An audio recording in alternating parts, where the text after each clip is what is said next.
So yon mga bossing ko, bali good morning po sa inyong lahat. Bali tatanungin nga po pala natin isa-isa ang ating mga kasamaan, mga grupo dito sa loob ng AC Garage Mansion.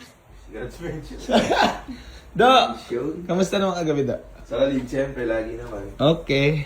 Star fruit. Star Fruit. So yan mga bossing ko, tanungin naman natin dalawang damatans.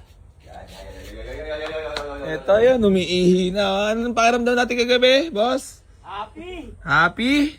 Happy! Okay, super happy? Super! Ayun, hindi lang followers sa pinapasaya natin ha.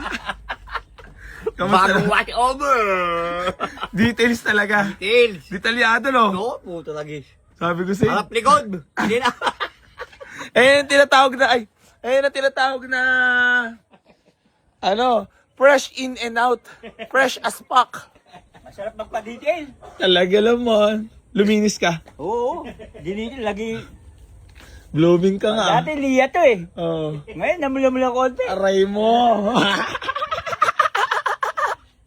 So yan mga bossing ko. Sa mga gusto po mag-walk-in, waste nyo lang po. Boy AC. New Garage General Trias Cavite. Mga boss, may mga ilang available units pa tayo dito. Meron tayong Lancer Cydia, Honda Civic SIR body, naka-W plate yan mga boss.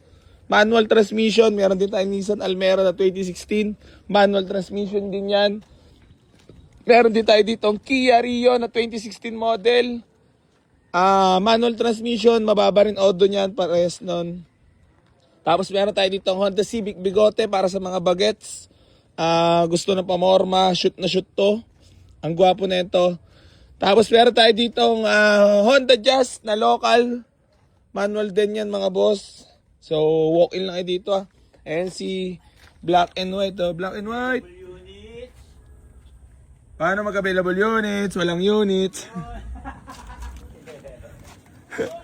Kailangan mag-ipon-ipon ulit. Tapos mga boss, meron tayo dito Honda CR-V Gen 1. Yan, manual transmission din po yan. Ice cold aircon, presentable paint, fresh as fuck. Tapos meron tayo dito Suzuki Vitara na SUV mga boss. Baka makursuladaan nyo rin. Automatic transmission. So yan, in-orderan na yan natin. Yun, walk-in na. Sabong na.